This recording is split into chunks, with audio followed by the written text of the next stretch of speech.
हरे कृष्ण। हाम्रो वैदिक संस्कृतिमा चारवटा वेद छन्। ऋग्वेद, यजुर्वेद, सामवेद, अथर्ववेद। यो चारवटा वेद संस्कृतमा छ। जति पनि उपनिषदहरू छन् 108 वटा उपनिषद यो चारवटा वेदका अंश हुन्। ब्राह्मण, अरण्यक, उपनिषद र संहिता यो चारवटा वेदका पाठ हुन्। त्यसमध्ये 108 वटा उपनिषद हुन्।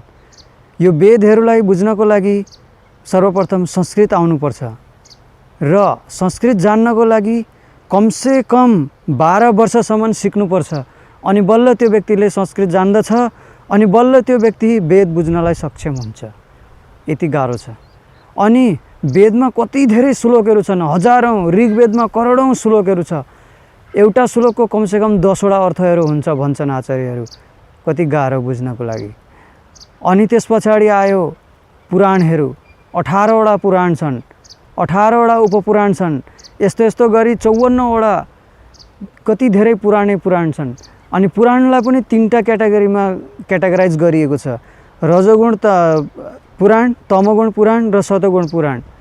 अब यति धेरै पुराणहरू छ र यति धेरै पुराणहरूमा काहीँ कसैलाई भगवान भनिएको छ, काहीँ कसैलाई भगवान भनिएको छ, काहीँ सूर्यलाई भगवान भनिएको छ, काहीँ चन्द्रलाई भगवान भनिएको छ, काहीँ वरुणलाई भगवान भनिएको छ, त कहाँ इन्द्रलाई भगवान भनिएको छ, र काहीँ शिवजीलाई भगवान भनिएको छ, त काहीँ कृष्णलाई भगवान भनिएको छ, काहीँ रामलाई भगवान भनिएको छ।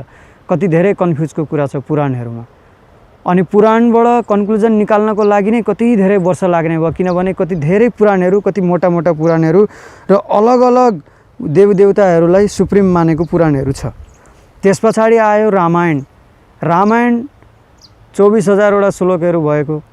अब त्यसमा पनि एउटा महान पुरुषको रूपमा भूमिका निभाउनु भएको छ राम भगवानले, र ठ्याक्कै मनुष्यको जस्तो लीला गरेको हुनाले त्यसमा पनि मानिसहरू कति कन्फ्युज हुन्छन्।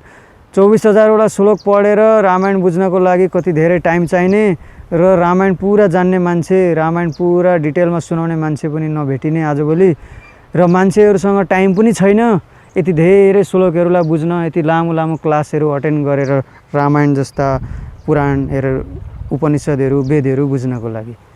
र रह्यो महाभारत। महाभारतमा 1 लाख वटा श्लोकहरू छन्। 1 लाख श्लोकहरू छन्।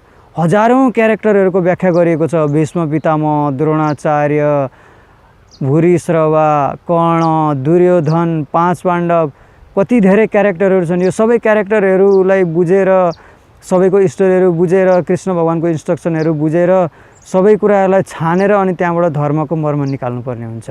कति गाह्रो भयो। कलियुगमा यति धेरै शास्त्रहरू पढेर कन्क्लुजन निकालेर भगवान को हो, हाम्रो जीवनको लक्ष्य के हो, यो सबै कुराहरू निकाल्नको लागि गाह्रो भयो। त्यही भएर भगवान कृष्णले प्लान गरेर के गर्नुभयो भन्दाखेरि यति धेरै शास्त्रहरूको रचना गरेर मनुष्यहरू कन्फ्युज हुन सक्छन्। यति धेरै शास्त्रहरूमा काहीँ के भनेर मान्छेहरू अल्मलिन सक्छन्।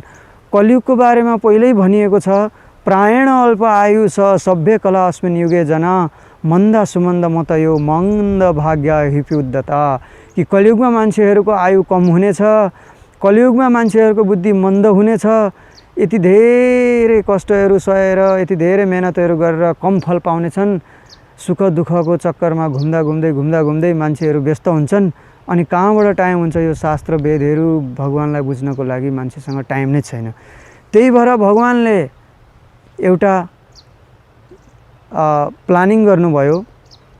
महाभारतको युद्धमा कृष्ण भगवानले 40 मिनटमा 700 वटा श्लोकको एउटा रचना गरेर अर्जुनलाई उपदेश दिएर गीता शास्त्र रचना गर्नुभएको छ। यो सम्पूर्ण मानव जातिहरूको लागि ठुलो वरदान हो।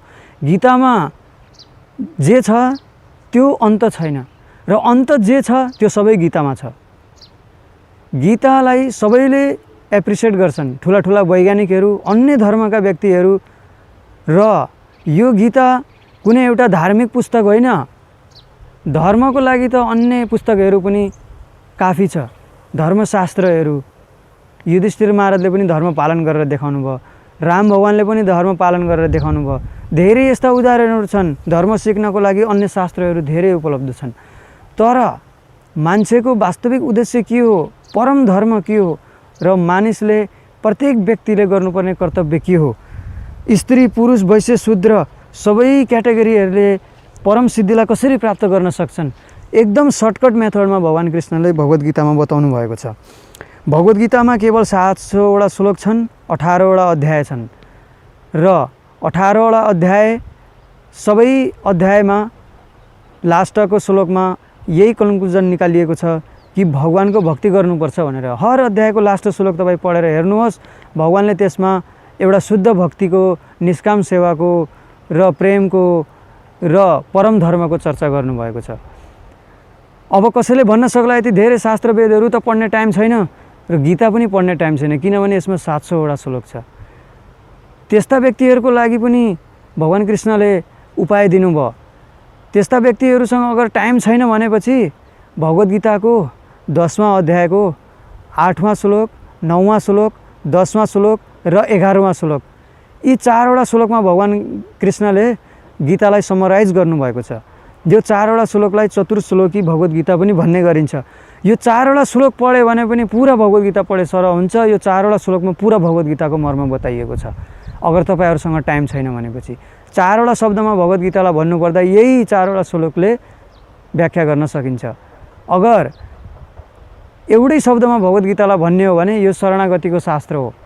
भगवत गीता भगवान कृष्णले शरणागतिसम्म पुर्याउनको लागि भन्नुभएको शास्त्र हो। शरणागतिको श्लोक, चरम श्लोक भनेर भगवत गीताको 18औं अध्यायको 66वां श्लोकलाई मानिन्छ। सर्वधर्मान् परित्यज्य मामेकं शरणं व्रज अहं त्वां सर्वपापेभ्यो मोक्षयिष्यामि मा शुच। कसैले भन्न सक्लान् कि धर्म पालन गर्नको लागि त मेरो घरमा बाध्यता छ, मैले पढाइ गर्नुपर्ने छ, मैले पैसा कमाउनु पर्ने छ, मलाई ऋण लागेको छ, मेरो हजारौं धर्महरू छन्, देश सम्बन्धी धर्म, मेरो शरीर सम्बन्धी धर्म, परिवारको पालन पोषण सम्बन्धी धर्म, अनि मैले भगवानको भक्ति गर्ने धर्म कसरी पालन गर्न सक्छु त? पहिला म मेरो व्यवस्था मिलाउँछु अनि बल्ल म त्यो परम धर्मतिर लाग्छु भनेर मान्छेहरूले औँला उठाएर बहाना बनाउन सक्छन्। त्यही भएर भगवान कृष्णले सार रूपमा के भन्नुभयो भन्दा कि सर्वधर्मान् परित्यज्य, सबै किसिमको धर्मलाई त्यागेर केवल मेरो शरणमा आऊ। अब सबै किसिमको धर्महरू त्याग्दाखेरि त अनेक किसिमको धर्महरू हुन्छ जो मातापिताको सेवा गर्ने, देशको सेवा गर्ने, यो सब धर्महरू छोड्दा त पाप लाग्छ, कसरी छोड्ने? डर लाग्छ नि। त्यही भएर भगवान कृष्णले दोस्रो लाइनमा के भन्नुभयो? अहम त्वाम सर्वपापेभ्यो मोक्षयिष्यामि मा शुच, कि चिन्ता नगर, तिमीहरूलाई जति पनि पाप लाग्नेछ त्यो पापबाट म बचाउने छु। त्यही भएर भन्दै हुनुहुन्छ यसमा मा शुच, डरौ मत, नडराऊ अर्जुन भन्दै हुनुहुन्छ। किनभने धेरै ठुला ठुला कर्तव्यहरूलाई छोड्नलाई मान्छेलाई डर लाग्ने छ नि। त्यही भएर शास्त्रमा, गीतामा के भनिएको छ भन्दा एउटा हायर चिज, परम चिज प्राप्त गर्नको लागि तपाईहरुले लोअर चिजलाई छोड्न सक्नुहुनेछ। जस्तो उदाहरणको लागि मान्नुस् तपाईले कुनै एउटा समाजको सेवा गर्न चाहनुहुन्छ भने एउटा व्यक्तिगत सेवालाई छोड्न सक्नुहुन्छ, र तपाईले कुनै एउटा देशको सेवा गर्न चाहनुहुन्छ भने समाजको सेवालाई छोड्न सक्नुहुन्छ। तपाईले पुरा विश्वलाई बचाउने एउटा कुनै योजना बनाउनु भएको छ भने तपाईले समाजको सेवालाई पनि छोड्न सक्नुहुन्छ। तर जब तपाईले आत्मालाई बचाउनु पर्ने समय आउँछ भने पुरा संसारलाई छोड्न सक्नुहुन्छ तपाईले भनेर भनिएको छ। चाणक्य पण्डितले पनि सेम कुरा भनेका छन्। त्यही भएर भगवत गीता सबैले पढ्नुपर्छ। भगवत गीता एकदम छोटो छोटो सूत्रहरूमा धेरै अर्थ लाग्ने र प्रिन्सिपल रूपमा भगवान कृष्णले सरल भाषामा सबैले बुझ्ने गरी भन्नुभएको छ र सबैको लागि भन्नुभएको। कसैले भन्न सक्ला यो त अर्जुनको लागि भनिएको थियो, यो त हिन्दूको लागि हो, यो कदापि होइन।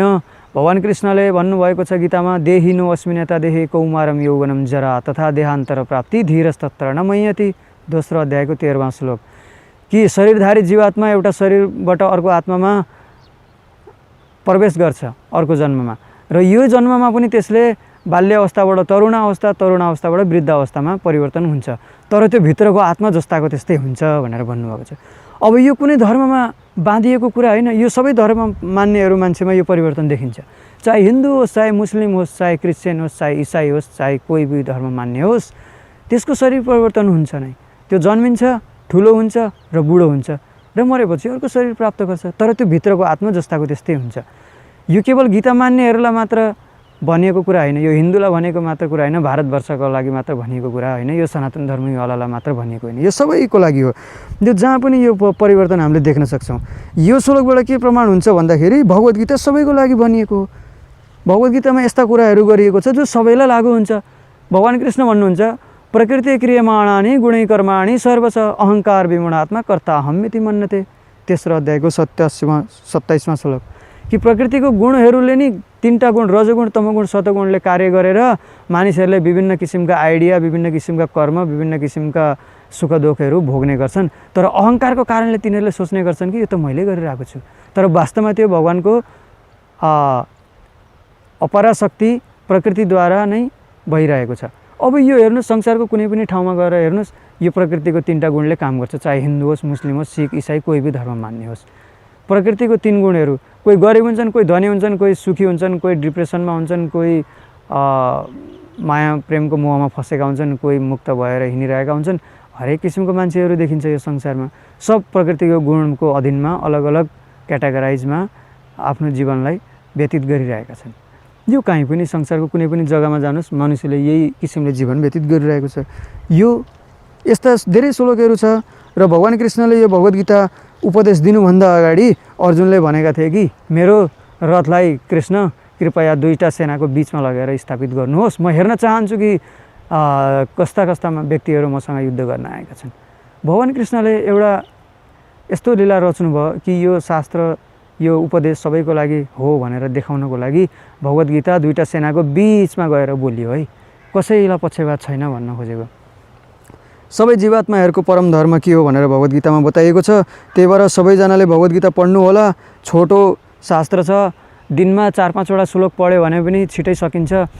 र भगवत गीता यथारूप भन्ने नामको भगवत गीता पढ्नु होला, नत्र धेरै किसिमको भगवत गीताहरू पाइन्छ बजारमा। मायावादीहरूले भ्रमित गराइदिन्छन् तपाईहरुलाई, त्यस्तो टीकाहरू पढ्नु हुँदैन। त्यसमा भन्ने अरूले के भन्छन् भन्दा कि यो कुरुक्षेत्रको युद्धस्थलमा भनिएको भगवत गीता थिएन, यो कृष्णले भनेको थिएन, यो त जसले भगवत गीतालाई बुझ्छ त्यही नै कृष्ण हुन्छ, त्यही परमात्मा हुन्छ भनेर मायावादीहरू भन्छन्। आत्मा परमात्मा एउटै हो भनेर त्यस्तो खालको टीकाहरू सुन्नु हुँदैन। हामी भगवानको अंश हौं। गीतामै भनिएको छ 15वां अध्यायको 7वां श्लोकमा मवैवांश जीवलोके जीवभूत सनातन। भगवान कृष्ण भन्नुहुन्छ जति पनि जीवात्माहरू छन् ती सब मेरा अंश हुन्। अब सबै आत्माहरूको कर्तव्य के हो भन्दाखेरि हामी आत्मा हो भनेर बुझिसकेपछि आत्माको कर्तव्य के हो त भनेर हामीले जान्न सर्वप्रथम जरुरी हुन्छ। र यो भगवत गीताको दोस्रो अध्यायमा राम्ररी एक्सप्लेन गरिएको छ कि आत्मा के हो, आत्माको गुणहरू के हुन्, आत्माको कर्तव्य के हो, आत्माले के गर्नुपर्छ, आत्माले कसरी सुख प्राप्त गर्छ, आत्माको स्वभावहरू के हुन्, सबै डिटेलमा बताइएको छ। र जब हामीले त्यो डिटेलमा कुराहरू थाहा पाउँछौँ अनि त्यहाँबाट यो संसारमा हामी किन बार जन्म मृत्युको चक्रमा घुमिरहेका छौँ, हाम्रो वास्तविक स्वरूप के हो, हामी कहाँबाट आएका हौँ, हामीले कहाँ जानुपर्ने हो, हाम्रो वास्तविक सुख केमा छ, यो सबै कुराहरू जान्नको लागि भगवत गीतामा अन्य अध्यायहरूमा बताइएको छ। त्यही भएर सबैलाई बिन्ती गर्छु कि एकचोटि भगवत गीता जरुर पढ्नु होला। भगवत गीता पढेर अनेक किसिमका प्रश्नहरू आउन सक्छन्। अनेक किसिमका प्रश्नहरू उठेमा हामीहरूलाई तपाईहरुले प्रश्न सोध्न सक्नुहुन्छ। युट्युबमा धेरै भिडियोहरू मिल्छन् भगवत गीताको बारेमा। सबैको सुनेर कन्फ्युज नहुनु होला। कुन सत्य हो कुन असत्य हो भनेर छुट्याउनको लागि ठुला व्यक्तिहरू पनि भ्रमित हुन्छन्। त्यही भएर एउटा सुदृष्टि, असल दृष्टि, सत्य दृष्टि जबसम्म हाम्रो हुँदैन तबसम्म हामीले के सही हो के गलत हो छुट्याउन सक्दैनौँ। हामीलाई सबैले चिटिङ गर्नेछन्, हामीलाई भ्रमित गराइदिनेछन् समाजमा। त्यही भएर कुदृष्टि सत्य दृष्टि हुनको लागि सर्वप्रथम हामीले भगवत गीता पढ्नुपर्छ। त्यसले हाम्रो दृष्टिकोण बदलिदिन्छ। भगवत गीता पढ्दाखेरि तपाईलाई कुनै किसिमको ठुलो वैराग्य आउने, घरसर छोड्ने, मन लाग्ने यस्ता खालका कुनै पनि मेन्टालिटीहरू आउँदैन। यसले जस्ट तपाईहरुको मेन्टालिटीमा यति प्रभाव पारिदिन्छ कि बस के सत्य हो के असत्य हो र मनुष्यको कर्तव्य के हो, आत्माको कर्तव्य के हो, वास्तविक धर्म के हो, सबै डिटेलमा तपाईहरुले ज्ञान प्राप्त गर्न सक्नुहुनेछ। शंकराचार्यले यहाँसम्म पनि भनेका छन् कि सर्व उपनिषदो गावो दुग्ध गोपाल नन्दन, कि सारा उपनिषदहरूको सारलाई भगवान कृष्णले दोहेर दूधको रूपमा सबैलाई बाँट्नु भएको छ। तपाईहरुले जस्ट यसलाई पिउने मात्र हो, तपाईले केही मेहनत गर्नु पर्दैन, भगवत गीता किन्ने पढ्ने, बस यति मात्र हो। हस् त आजको लागि म यति नै भन्दै भगवत गीता पढ्नको लागि हजुरहरूलाई उत्साह दिने प्रयास गरी यो प्रवचनलाई यहीँ स्थगित गर्छु। हरे कृष्ण।